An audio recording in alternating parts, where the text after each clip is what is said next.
Pai do Senhor Jesus esteja no seu coração nessa manhã, amém? Certa vez o salmista diz: alegrei-me quando me disseram vamos à casa do Senhor, amém? Esse é o dia que o Senhor fez, regozijemo-nos e alegremo-nos nele, amém? Como eu disse na escola bíblica dominical nessa manhã, nós somos hoje frutos daquilo que nós plantamos no passado, no ontem. O hoje nós não mudamos. O amanhã sim pode ser mudado em nossas vidas e por isso é certo afirmar também que no presente nós plantamos o futuro. O futuro é plantado no presente. E eu quero dizer para a igreja nessa manhã, tomando posse desse versículo, de nos regozijar e nos alegrar na presença do Senhor, porque nós servimos a um Deus que sonda e nos conhece por inteiro, um Deus que sabe aquilo que nós estamos vivendo, um Deus que sabe aquilo que nós estamos enfrentando, os desafios que estão presentes em nossas vidas, e por isso nós nos regozijamos e nos alegramos pela palavra que o Senhor nos dará nessa manhã, amém? Regozije-se, alegre-se no Senhor, porque grandes coisas o Senhor que sonda e nos conhece por inteiro, o Senhor que é o princípio e o fim de todas as coisas, tem algo especial para falar conosco nessa manhã, amém? E eu quero aproveitar, já que estamos na quinta meta da leitura bíblica, a leitura bíblica que partilhamos em 18 etapas, e eu quero hoje aproveitar um texto que está em 1 Samuel, talvez você já tenha alcançado, você que está cumprindo as metas, certamente você já passou por ele, e eu quero convidar a igreja a abrir em 1 Samuel, no primeiro capítulo, logo no primeiro capítulo, e eu quero fazer a leitura de todos os versículos desse capítulo, uma história interessante, de alguém muito importante para Deus, assim como nessa manhã existem filhos e filhas muito importantes para Deus ministrar a sua palavra, amém?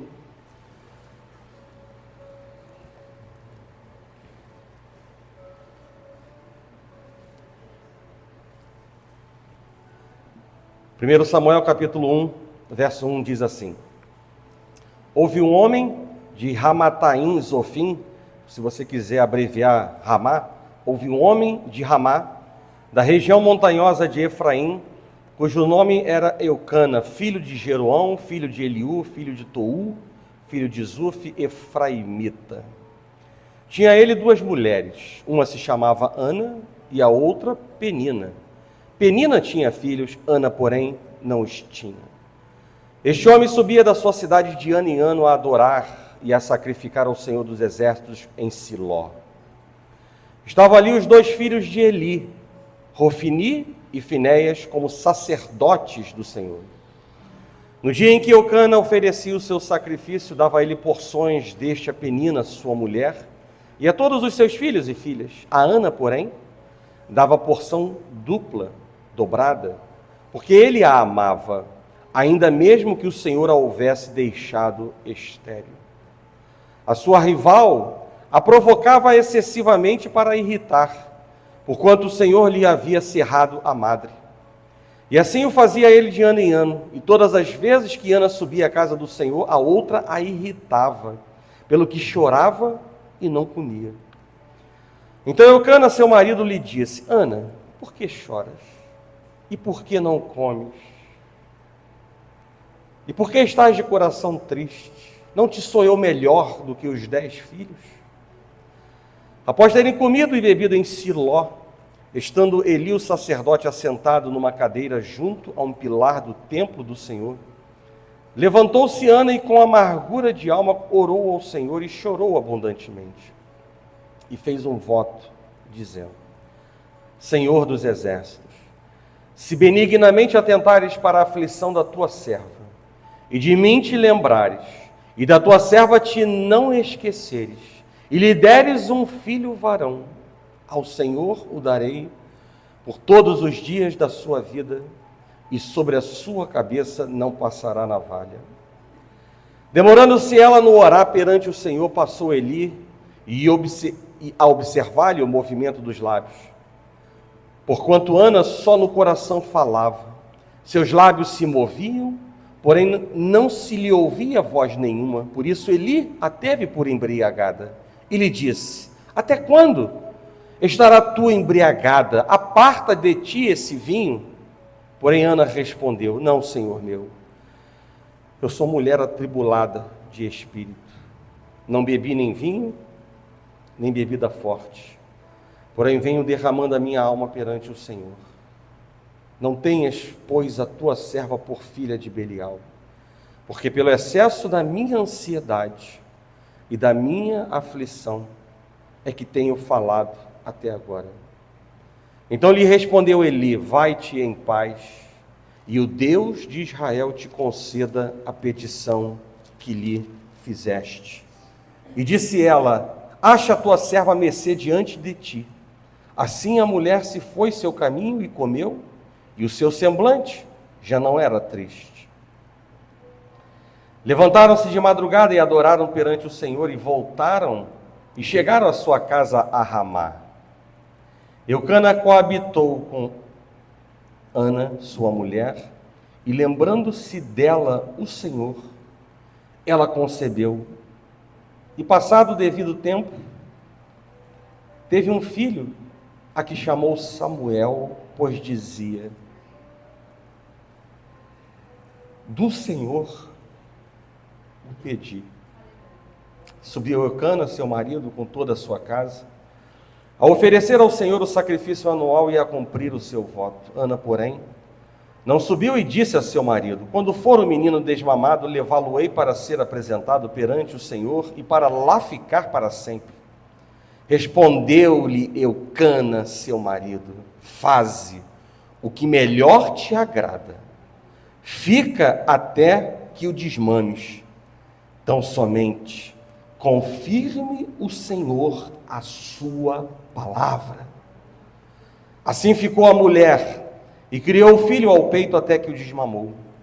Havendo-o desmamado, levou-o consigo com um novilho de 3 anos, uma efa de farinha e um odre de vinho, e o apresentou à casa do Senhor a Siló. Era um menino ainda muito criança. Imolaram o novilho e trouxeram o menino a Eli, e disse ela: ah, meu Senhor, tão certo como vives, eu sou aquela mulher que aqui esteve contigo, orando ao Senhor. Por esse menino orava eu, e o Senhor me concedeu a petição que eu lhe fizera, pelo que também o trago como devolvido ao Senhor, por todos os dias que viver, pois do Senhor o pedi. E eles adoraram ali o Senhor. Amém? Feche os seus olhos. Senhor Deus e Pai, já podemos, Deus, sentir a sua presença, e aquilo que está, Deus, pela a profundidade da Tua palavra, Pai, que tem poder para transformar tudo, toda esterilidade em vida. E nessa manhã, Pai, eis aqui a Tua igreja, que se achega a Ti, com o coração quebrantado e com expectativas do Deus que sonda e conhece os nossos corações, falar de maneira profunda a cada um de nós. Me dá, Deus, mais um dia liberdade no Teu Espírito para ministrar a Tua palavra. E cuida, Deus, do coração dos Teus filhos, da mente, para que não venham se desviar nem para a direita e nem para a esquerda. Não é hora de trazer à memória os problemas. É hora de se deleitar na Sua presença. E assim repreendemos, Pai, tudo aquilo que é contrário à Tua vontade nessa manhã. Todo espírito de confusão, de perturbação, de incredulidade, tudo que não procede da Tua parte, nós jogamos por terra, Pai, agora em nome de Jesus. Tenhas liberdade, Pai, para trabalhar em nossas vidas nessa manhã. Assim eu oro, junto com a Tua igreja, e já te agradecemos, em nome de Jesus, e que a igreja do Senhor diga amém. Podem sentar.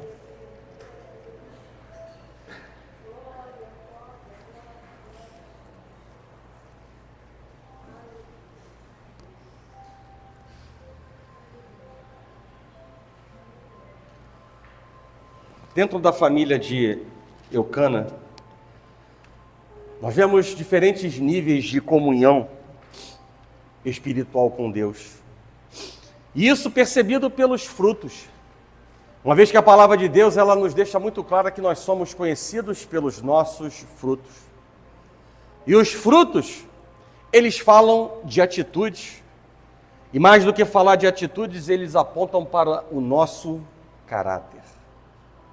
Os frutos apontam para o nosso caráter.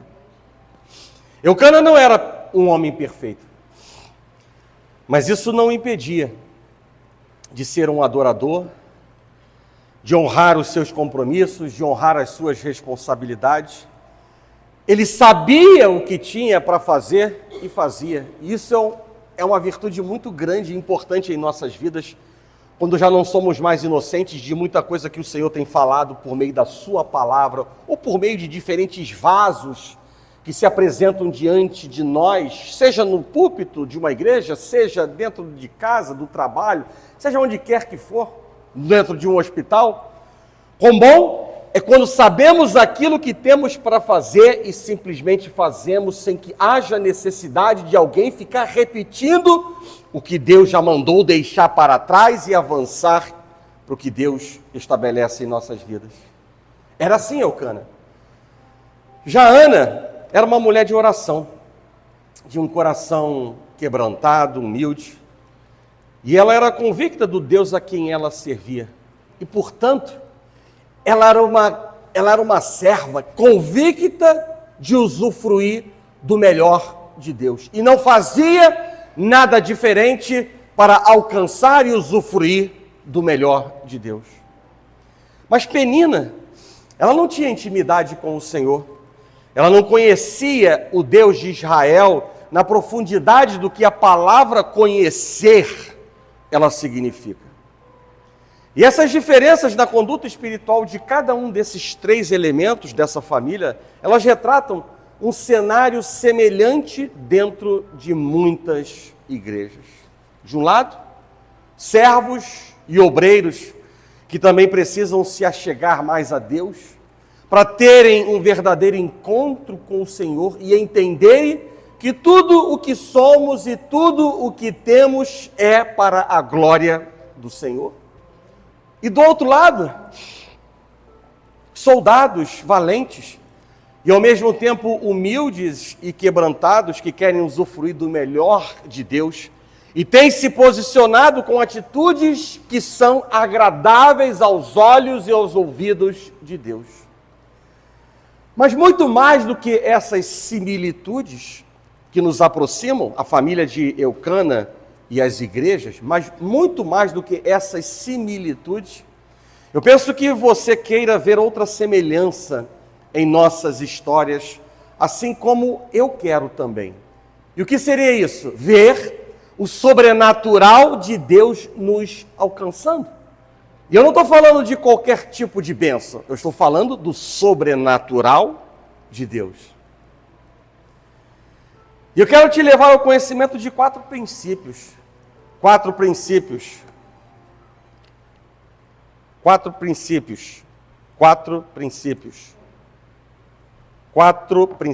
que tornaram o impossível em bênção na vida de Ana, para que nós possamos entronizar esses mesmos princípios para o nosso alvo. Não há dúvida nenhuma para nós de que o alvo da oração de Ana era ter um filho. Ponto pacífico. Não há dúvidas, lendo a palavra de Deus, o alvo da oração de Ana era ter um filho. E eu pergunto para a igreja nessa manhã, qual é o seu alvo? Já que nós estamos falando hoje de uma palavra que queremos alcançar o sobrenatural de Deus. Qual é o seu alvo de oração? A conversão de um filho, de um marido, de uma mulher, de um parente? Uma cura? A libertação de algum cativeiro presente em você, na família? A reconstrução familiar? Uma mudança interior, viver novos frutos? Uma experiência profunda com Deus, talvez um avivamento? Qual é o alvo da sua oração? Igreja, Há necessidade de termos um alvo. Nós não podemos estar acomodados com aquilo que nós estamos vivendo.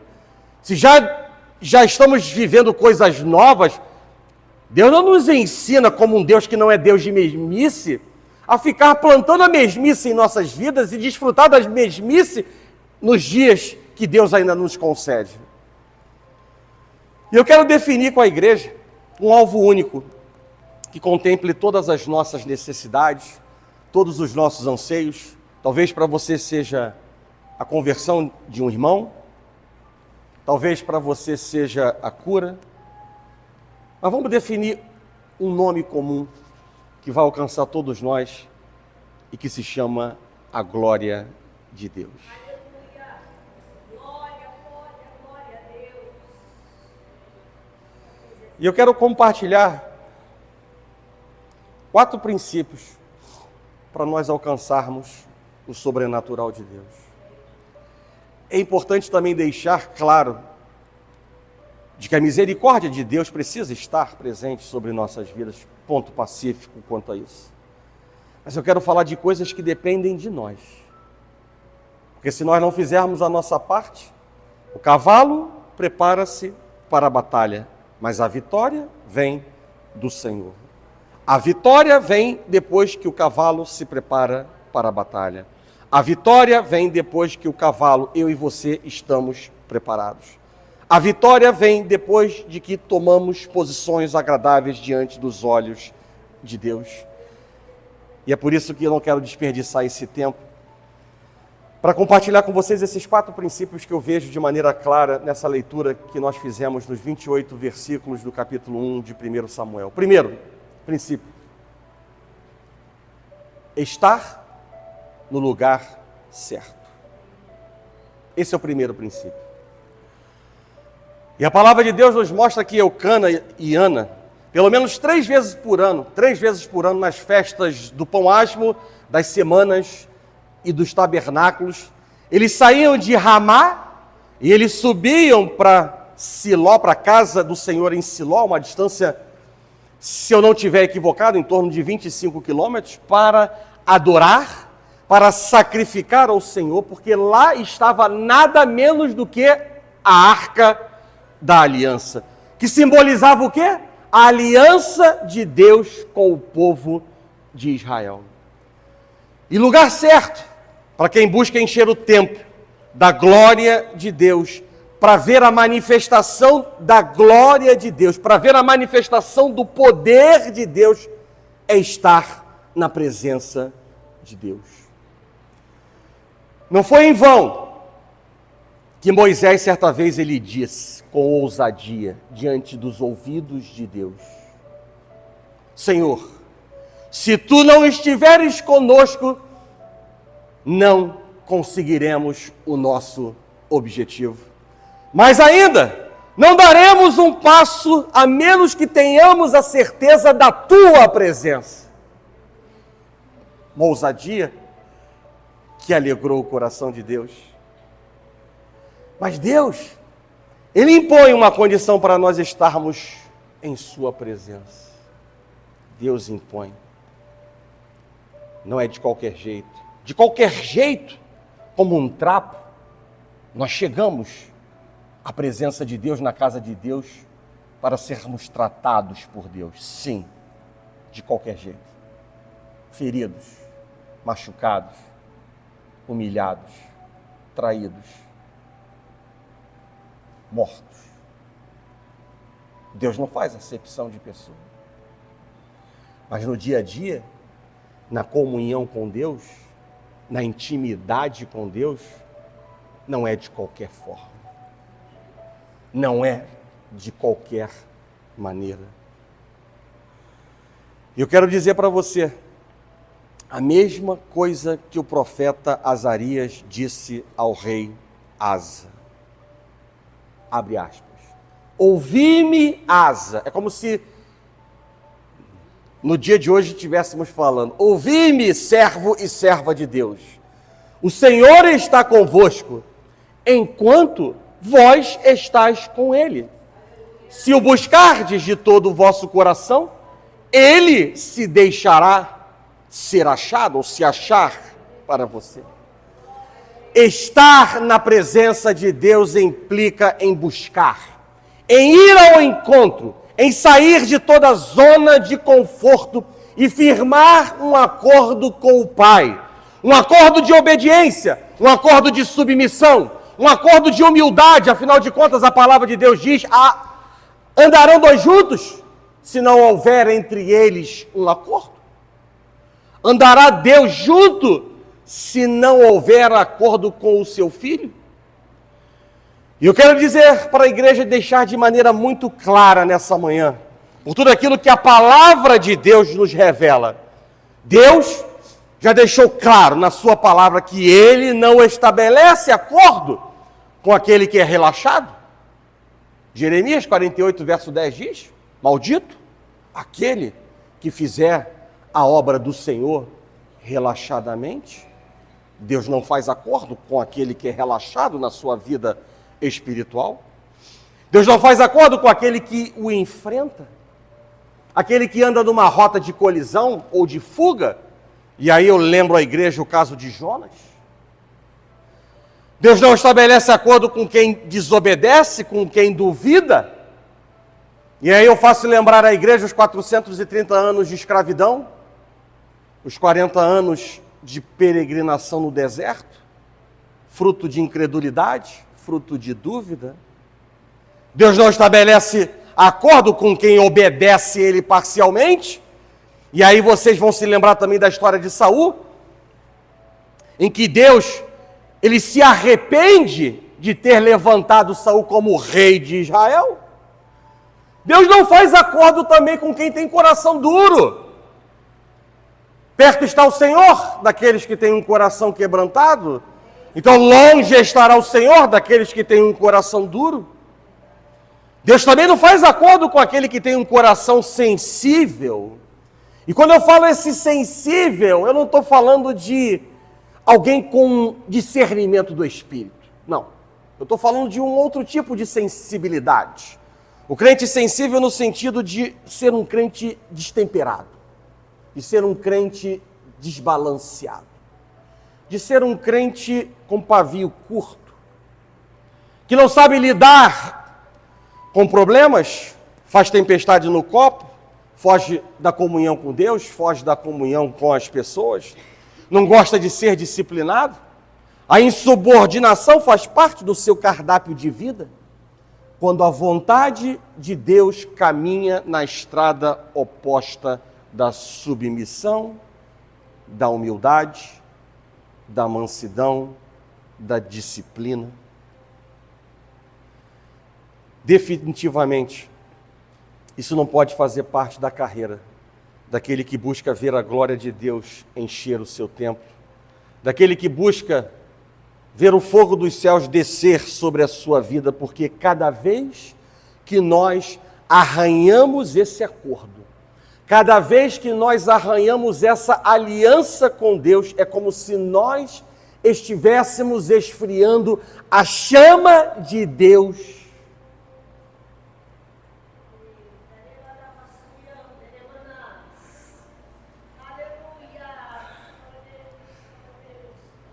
Em nossas vidas. Quem quer ver crescimento, quem quer ver o sobrenatural, quem quer ver a glória de Deus, precisa estar com Jesus. Precisa manter ativo um acordo com Ele. Não há outro caminho. E Ele nos diz nessa manhã, em João no capítulo 15, apenas ouça. Eu sou a videira. Mais do que isso, eu sou a videira verdadeira. E meu Pai, o agricultor.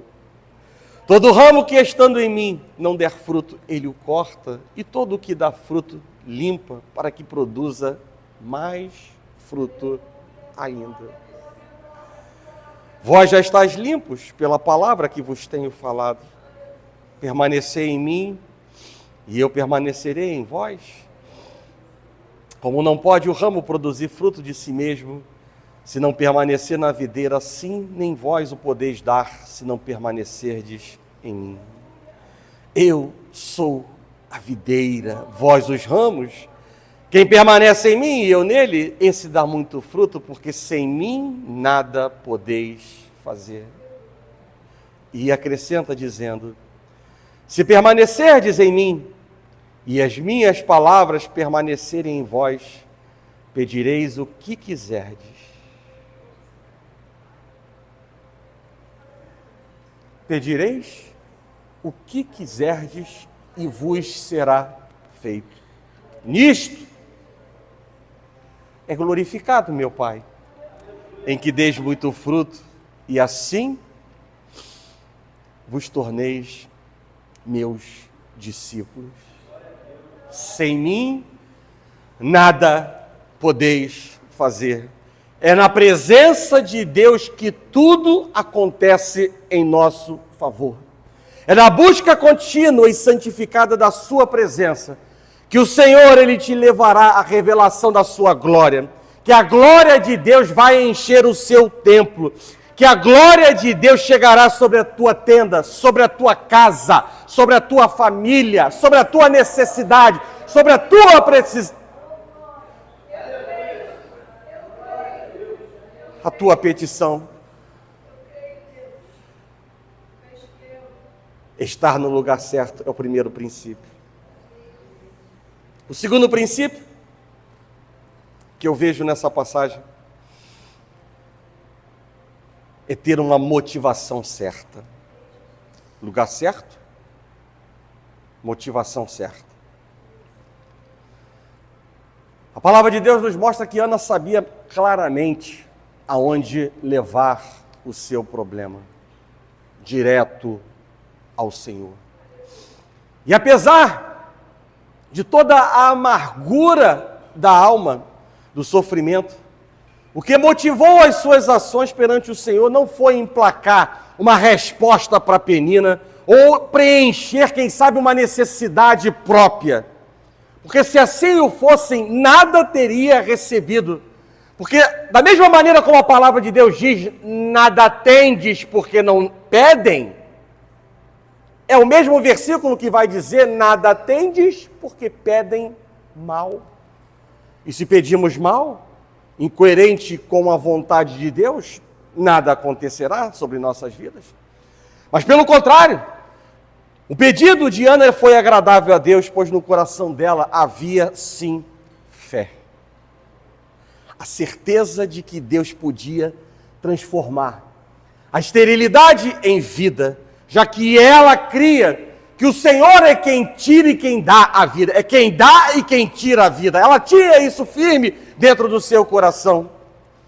E a tribulação, ela potencializou o desenvolvimento da fé. E qual é a novidade nessa informação que eu estou compartilhando com a igreja nessa manhã? Nenhuma. Nenhuma. Somos feitos de decisões. E as nossas decisões vão apontar para quem nós queremos ser e o que nós queremos colher. Mas eu vou afirmar na igreja, nesse altar, nesse púlpito, que a tribulação, ela tem poder para desenvolver a nossa fé. E eu falo isso calcado na palavra de Deus, que nos diz, em Romanos, no capítulo 5, verso 3 e 4, nos gloriamos nas próprias tribulações, sabendo que a tribulação produz perseverança, a perseverança é experiência, e a experiência, por sua vez, esperança.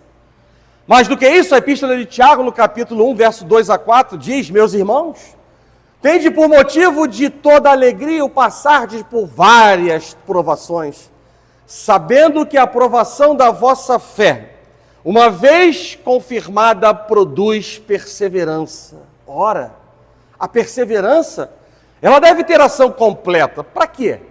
Para que sejais perfeitos e íntegros, em nada deficientes.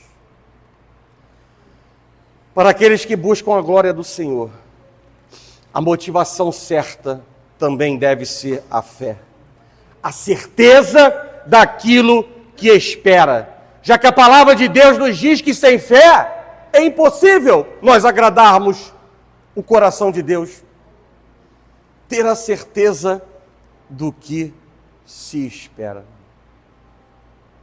Ter a certeza do que se espera. E será que hoje, eu pergunto à igreja, será que hoje você está convicto, convicta do que você quer? Mais ainda, atrelado a essa primeira pergunta, é uma convicção que se traduz em ações? Ou é uma convicção que se traduz apenas em um desejo do coração? Será que hoje você está se preparando, se adornando para o seu noivo? E obviamente que o noivo espiritual que eu falo, na expectativa maior de agradá-lo? Será que hoje você está se santificando na profundidade e amplitude que a palavra de Deus nos diz como sacrifício vivo, santo e agradável a Deus, e oferecendo ao Senhor o louvor que lhe é devido e um coração quebrantado para Deus trabalhar na sua vida? Será que hoje você está derramando a sua alma perante o Senhor e lhe apresentando o desejo de receber a sua glória, como fez Ana? Igreja, guarda no teu coração todo e qualquer posicionamento agradável a Deus, alinhado à sua palavra, alinhado à vontade de Deus. É um passo importante para nós vermos a glória do Senhor. 1 João capítulo 3, verso 22 diz: e aquilo que pedimos dele recebemos, porque guardamos os seus mandamentos e fazemos diante dele aquilo que lhe é agradável. É daí que eu tiro a afirmação de que se os nossos posicionamentos forem agradáveis a Deus, tudo o que nós pedirmos, guardando os seus mandamentos, alinhado à sua palavra, alinhado à sua vontade, nós receberemos. Isso me fez lembrar, sexta-feira, anteontem no velório da irmã Alexandra, filha da irmã Tiana, do Ministério de Louvor. E ali eu tive a oportunidade, mesmo no meio de um ambiente que não diríamos apenas diferente, mas nós poderíamos qualificar no mundo espiritual como hostil. Um ambiente espiritual hostil. Mas quando nós confiamos em Deus, tudo vai bem. E eu fui alertado sobre esse ambiente hostil. E quando lá cheguei, Deus preparou tudo para que pudesse ser da forma como Ele quisesse, como Ele queria que fosse feito aquele momento final da irmã Alexandra. Não mais da Alexandra, mas da irmã Alexandra.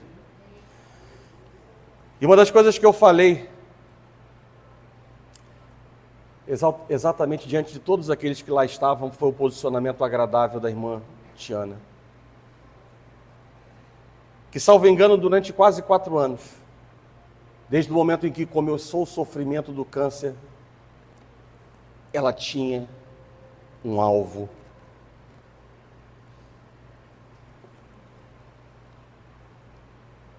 Muito bem definido. E desse alvo, ela não se desviou nem para a direita, porque ela plantou o pilar da fé em Deus, e nem se desviou para a esquerda, porque plantou o pilar do amor à sua filha. E aí, com esses 2 pilares firmados, fincados, louvando a Deus, louvando ao Senhor, oferecendo sacrifício, já não era mais ação de graça, não eram mais ações de graça, já era sacrifício de ações de graça, sacrifícios de louvor.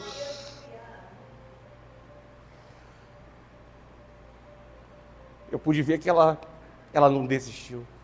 Ela manteve-se firme na sua oração e clamando ao Senhor pela provisão. E até que na última semana,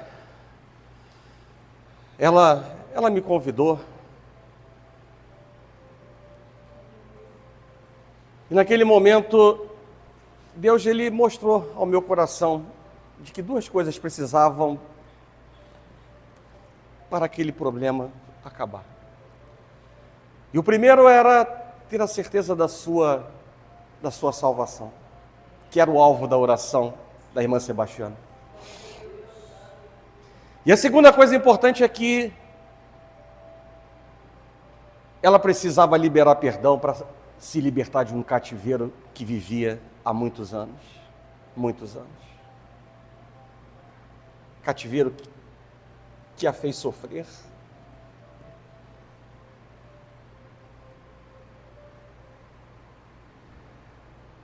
E naquele momento, orando ao Senhor e Deus revelando, Deus envia primeiro a irmã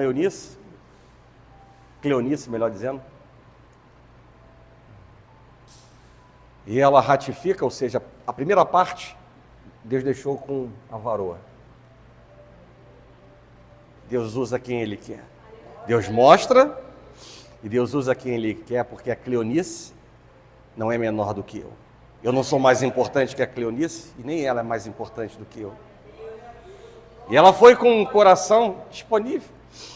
E lá orou e lá ela endossou a sua decisão de aceitar Jesus. E naquele mesmo dia, orientado pelo Espírito Santo de Deus, eu tive um momento particular com ela.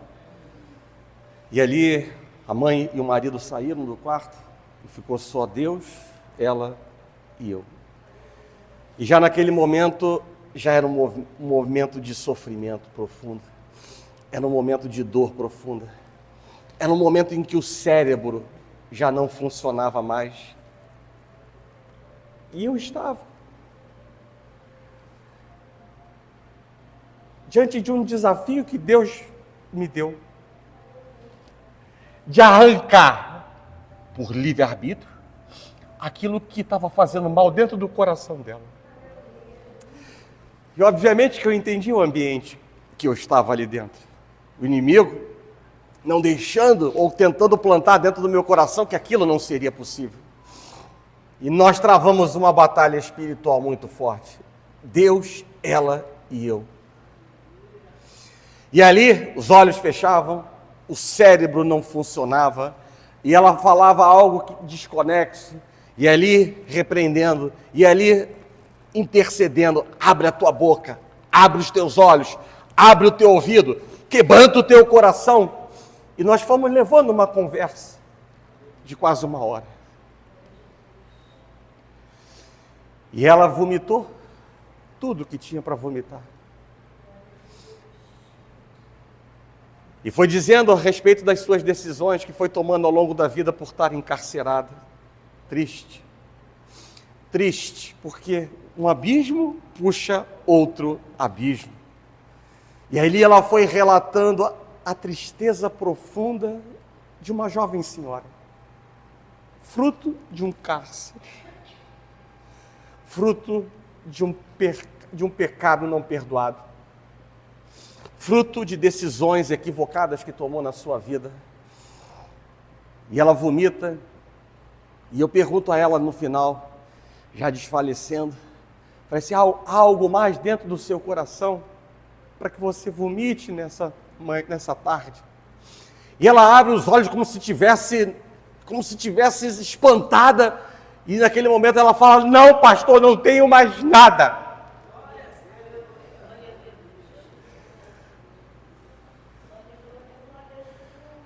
E aí nós começamos o segundo round. Nós fomos orar. E eu coloquei ela para abrir a boca e repetir.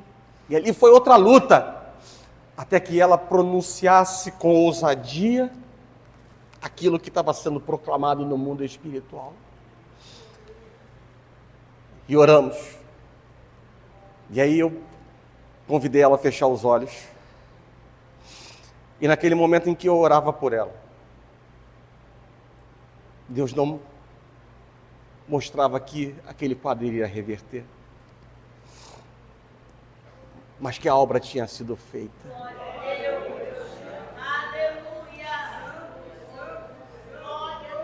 E eu fui ousado.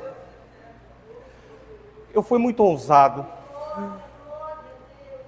Eu fui muito ousado diante de Deus, porque depois de orar, por isso é que Deus nos chama a não viver pelos olhos, mas pela fé. E eu fui ousado na oração quando eu terminei e eu disse para Deus: Deus, eu sei o que o Senhor já falou, que essa história, ela está consumada. Mas eu quero te pedir um favor. Eu quero fazer um pedido. Eu quero que ela desfrute, ainda que seja por poucos minutos. Eu quero que ela desfrute, não para ela como se fosse algo do tipo, olha o que você deixou de aproveitar na sua vida. Não, não foi isso. Mas eu pedi a Deus para que ela desfrutasse de um momento incomparável a todo o sofrimento.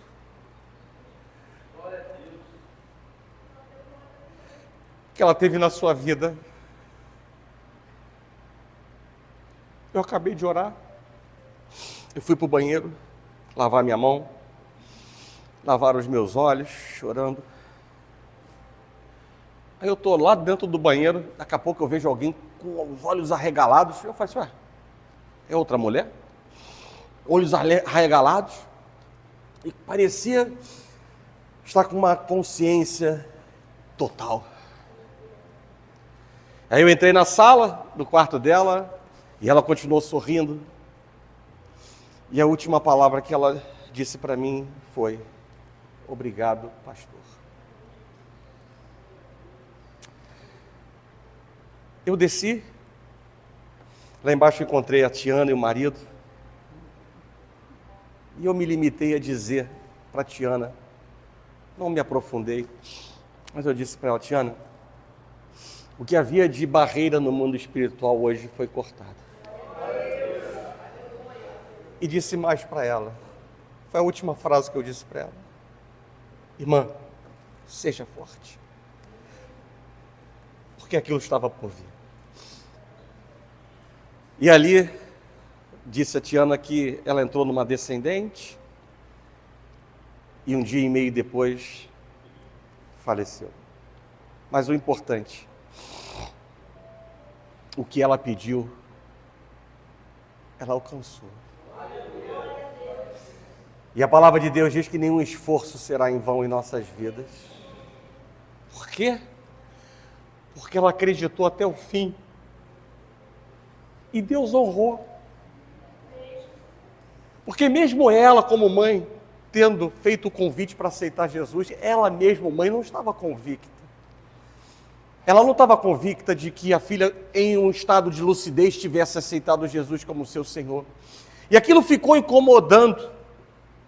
E nós servimos, como eu disse na introdução, a um Deus que sonda e conhece os nossos corações. E Ele permite que vivamos experiências que nós não vivemos ainda em nossas vidas. E Deus honrou aquela mulher.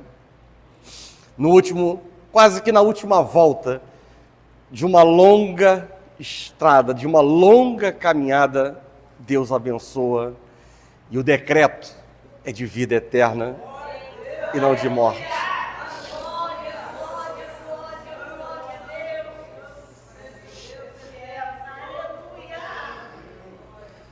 O que eu quero dizer para a igreja nessa manhã é que não importa o tamanho do teu problema, não importa o tamanho da tua necessidade, não importa o tamanho do teu pedido, o que importa é quem você é. E você e eu somos filhos de um Deus vivo, daquele que se chama como grande eu sou. O eu sou, Jeová Jireh, a tua provisão. O eu sou o Elohim, o soberano Criador. Eu sou o princípio e o fim para aquilo que assola o teu coração, o fim para aquilo que impede a manifestação da glória de Deus sobre a sua vida, e ao mesmo tempo o princípio de uma nova história na sua vida. Eu sou o grande Jeová Rafá, o Deus que te sara, o Jeová Shalom, o Deus que te dá a paz. Eu sou o Jeová Tsequinu, o Deus que é a tua justiça, que não causa injustiça na sua vida, que peleja as suas lutas. Eu sou o grande Emanuel, o Deus que está contigo, aonde quer que você coloque os seus pés, aonde quer que você esteja abrindo a sua boca. Eu sou o El Shaddai, o Deus Todo-Poderoso, para trazer à existência o que não existiu, para trazer à existência o que já não existe mais, para trazer à existência a vida onde há morte espiritual, onde há esterilidade espiritual, onde há necessidade de luz, onde há trevas. Deus traz luz, livramento, vitória, bênção, sinais, prodígios, maravilhas. Esse é o Deus a quem nós servimos. Por isso, Deus não nos chama a olhar para as circunstâncias. Deus nos chama a entender quem nós somos. Filhos de um Deus poderoso, soberano, para fazer e continuar fazendo infinitamente mais do que pedimos, do que esperamos, do que merecemos em nossas vidas. É um Deus que está acima de todas as coisas, é um Deus que nos honra, é um Deus que nos exalta, é um Deus que está atento a tudo aquilo que se levanta em nosso clamor, por meio das nossas orações. É um Deus que está atento a cada clamor, a cada oração, a cada lágrima que se levanta diante do seu altar. É um Deus de resposta, um Deus de perto e não de longe, um Deus de providência. Jeová Jireh é o seu nome.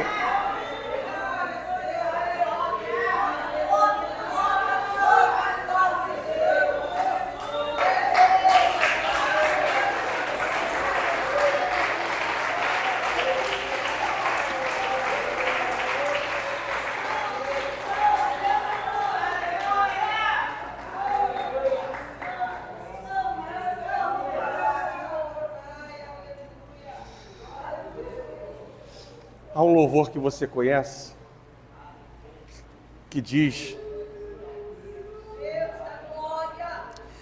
que quem quer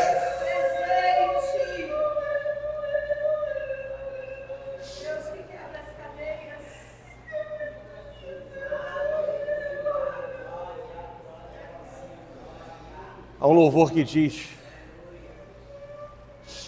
que quem quer a glória traz a arca. Quem quer cura, toca no manto. Quem quer resposta, queima o incenso.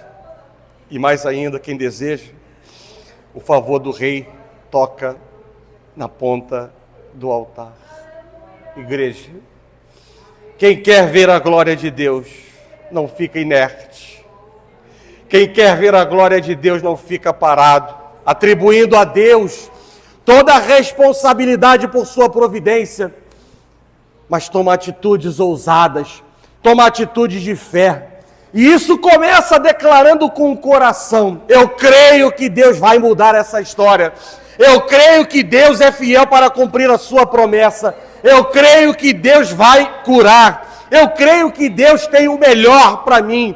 Eu creio que tudo posso naquele que me fortalece. Eu creio que tudo é possível porque o meu Redentor, ele não está morto. Ele não está preso no madeiro, mas ele vive. Ele reina, ele não se cansa, ele não se dormita, mas ele é o verdadeiro e poderoso guarda de Israel, pelejando a minha luta, guerreando a minha guerra, batalhando a minha peleja. Toda vitória começa quando nós começamos a declarar com a nossa boca aquilo que queremos que Deus ligue dos céus a nosso favor. Foi como eu disse no velório: não adianta questionar, não adianta murmurar, não adianta duvidar, porque nada disso trará providência do Jeová Jireh sobre nossas vidas. Mas quando nós começamos a declarar palavras de poder, a nossa história vai mudar. Por isso, igreja, decreta com a tua boca, pela fé, o fim que você quer ter nessa situação que você está vivendo. Eu não estou convidando você a liberar palavras positivas. Dá para me entender? Eu não estou convidando você a liberar palavras positivas. Eu estou convidando a você a decretar no mundo espiritual o que você quer ver na sua vida acontecer. Porque a fé, ela agrada o coração do Senhor. A fé, ela move o coração de Deus a seu favor. A fé, ela faz Deus ligar no céu aquilo que está sendo ligado na terra, e nós poderemos e veremos e contemplaremos os sinais de Deus sobre nossas vidas. Lugar certo, motivação certa. E o terceiro princípio nessa direção, atitude certa. Vai colocando no teu coração, lugar certo, motivação certa, atitude certa. A palavra de Deus nos mostra que Ana derramou-se aos pés do Senhor em oração. Tudo tem o seu tempo. Sim, tudo tem o seu tempo. Já não somos mais inocentes do que somos chamados a fazer diante desse alvo da nossa oração chamado glória de Deus. E por isso, igreja, nós não podemos mais estar envoltos em orações superficiais. Ao longo dessa semana, no grupo do Obreiro Aprovado do WhatsApp, eu bati muito nessa tecla a respeito das orações, mas nem todos estão inseridos nesse grupo do Obreiro Aprovado. E eu quero ampliar para a igreja, dizendo que a oração, ela exprime sim a nossa confiança em Deus. Ponto pacífico. A oração, ela exprime a nossa confiança em Deus. Mas o que eu quero dizer para a igreja nessa manhã é que o Senhor, Ele quer mais do que a confiança nele. Ele quer que nós tenhamos mais do que a confiança nele. Ele também quer que nós o amemos e com ele nós tenhamos uma comunhão mais profunda. E essa é a segunda razão porque Deus quer que oremos. Confiar, amar, desejar comunhão, mostra o coração de quem anela a sua presença. E diante da certeza de que quem planta em boa terra, diz a palavra que vai colher a 100, a 60 e a 30 por 1, essa pessoa, esse servo, esse obreiro, essa filha, se torna digno de experimentar a unção de Deus, de receber a glória de Deus. Oração longa pode não significar a aprovação de Deus. Ponto pacífico também. Mas se oramos pouco, eu diria pelo menos que 3 coisas estão acontecendo. Primeiro, não cremos realmente no poder da oração, daquilo que a oração pode fazer em nosso favor. Segundo ponto, é que nós não amamos, preste atenção, igreja, estou ampliando a visão espiritual da igreja que está sendo chamada a viver o caminho da maturidade. Quem ora pouco, primeiro diz que não crê no poder da oração. Porque se cresce, dobraria o joelho ou se colocaria na presença de Deus de uma forma mais presente e intensa. Segundo motivo, porque não amamos Deus como Ele gostaria que fosse amado. Porque amar é obedecer. E a palavra de Deus nos mostra que o padrão que Deus estabeleceu na sua palavra para nós não foram 5 minutos, não foi 1 hora, não foram 3 vezes por dia. Mas o padrão que Deus estabeleceu para nós foi orar sem cessar, se comunicando com Ele. Então, por isso, se oramos pouco, não amamos Deus como Ele gostaria de ser amado, porque amar, como eu disse, é obedecer. E a palavra de Deus diz, orai sem cessar. E o terceiro argumento, assim como não demonstramos, é a outra coisa que Deus vê. Não demonstramos o nosso interesse em ter uma comunhão mais profunda com o Senhor. Gostemos ou não. Essa é a leitura no mundo espiritual. Eu quero dizer para a igreja nessa manhã que quem quer ver o sobrenatural faz algo similar ao que Ana fez. Derrama-se aos pés do Senhor. Sabe por quê? Porque eu vou trazer à sua memória um versículo no Salmo 127 que você conhece perfeitamente bem. Se o Senhor não edificar a casa, em vão será todo o trabalho que estiver sendo feito. Se não é o Senhor a edificar, todo esforço, toda estratégia, todo plano limitado do homem será inútil. Quarto princípio, falamos sobre lugar certo, motivação certa, atitude certa. E o quarto princípio é dedicação certa. Ana fez um voto ao Senhor. O que ela iria receber, o filho, ela disse que seria para a glória de Deus. Mais do que isso, a palavra de Deus nos mostra que ela se dedicou integralmente ao seu filho, Samuel, até desmamá-lo e posteriormente, ela cumpriu o seu voto dedicando o seu filho ao Senhor. Como nós lemos num versículo na palavra de Deus, Samuel significa do Senhor o pedi. Pediu e recebeu. Deus trouxe vida aonde havia esterilidade. E assim Ele faz conosco. Nascemos para Jesus e recebemos todos. Abra os seus ouvidos, igreja.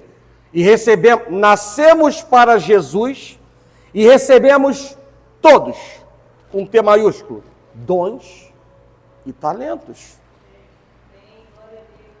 Com 3 objetivos: edificação pessoal, crescimento do corpo e para a glória do Senhor. Esse é o fim proveitoso que o Espírito Santo faz para distribuir na igreja um dom para A, para B, para C e outro para D, para E, para F. Tem 3 objetivos. E aí eu pergunto para a igreja nessa manhã, qual tem sido a sua dedicação? Como você está aplicando aquilo que Deus tem confiado a você? Multiplicando-os? Procurando outros para a glória de Deus? E eu vou deixar para vocês o mesmo conselho que Paulo deu a Timóteo. Eu vou deixar exatamente o mesmo conselho que Paulo deu a Timóteo. Conselho esse para quem quer ver a glória de Deus, tá? 1 Timóteo capítulo 4, verso 14, ele diz: não te faças negligente com o dom que há em ti. E o que Deus está dizendo nessa manhã para nós é: aviva o dom que há em ti. Torna mais viva a obra de Deus na tua vida.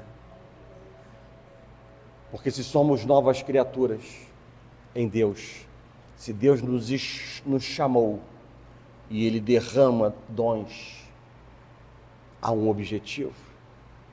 E esse objetivo não é entristecer o coração de Deus. A palavra de Deus é clara, há um fim proveitoso. E esse fim não é para ser enterrado, não é para entristecer o coração de Deus. O comodismo e a inércia espiritual não se coadunam com a vontade de Deus. E todos que estão fora da vontade de Deus não conseguem prosperar, crescer e muito menos verão a glória do Senhor encher o seu templo pessoal. Finalizando a palavra, eu quero apenas reforçar que nós estamos diante de 4 princípios indivisíveis. 4 princípios indivisíveis Deus está nos comunicando nessa manhã para manifestar os sinais da tua bênção, para nascer o teu Samuel. Esteja no lugar certo. E aí eu estou falando com a igreja, esteja na presença de Deus, nutrindo a motivação certa, nutrindo a fé no seu coração, para não olhar para as circunstâncias, mas trazer à sua memória aquilo que pode te dar esperança. Não somente as virtudes de Deus, como as promessas de Deus reveladas na sua palavra. Vivendo debaixo de uma atitude certa. Que atitude é essa? Orando. Uma vida de oração. Muito pode em seus efeitos aqueles que oram crendo. Os sinais acompanharão tão somente aqueles que creem em Deus. Segundo, uma dedicação certa. E qual seria essa dedicação certa? Uma renúncia de si. Quando nós renunciamos de nós mesmos, abre-se um canal para Deus trabalhar na nossa vida. Abre-se um canal para Deus operar o seu milagre. Abre-se um canal para que a provisão de Deus chegue sobre as nossas vidas. Lugar certo, motivação certa, atitude certa, dedicação certa. Faça a sua parte. Nenhum esforço será em vão. E Deus fará a parte que lhe cabe, por misericórdia, por graça e por ser um Deus fiel. Por ser um Deus fiel, Ele há de nos abençoar. Amém? Eu quero nessa manhã, ainda que tenhamos nos estendido um pouquinho mais do que o normal, mas eu quero convidar a igreja a se achegar, a tomar uma atitude como Ana fez. Ana, tudo dizia não, mas a palavra de Deus diz que ela se achegou no altar, na presença de Deus, e ela colocou diante de Deus o que Deus já sabia, mas foi a atitude certa, a motivação certa, a dedicação certa, estar no lugar certo, que fez, no tempo certo de Deus, a esterilidade ser transformada em vida, em bênção, na glória de Deus sobre a vida dela. E Samuel não foi qualquer homem. Samuel foi um ungido de Deus. Samuel foi um abençoador. Samuel tem uma história grande. E é assim que Deus faz em nossas vidas. Se achegue no altar de Deus. E ainda que seja de maneira inaudível, coloque diante de Deus. Você pode vir aqui ao altar, se você por acaso não tiver espaço nos degraus.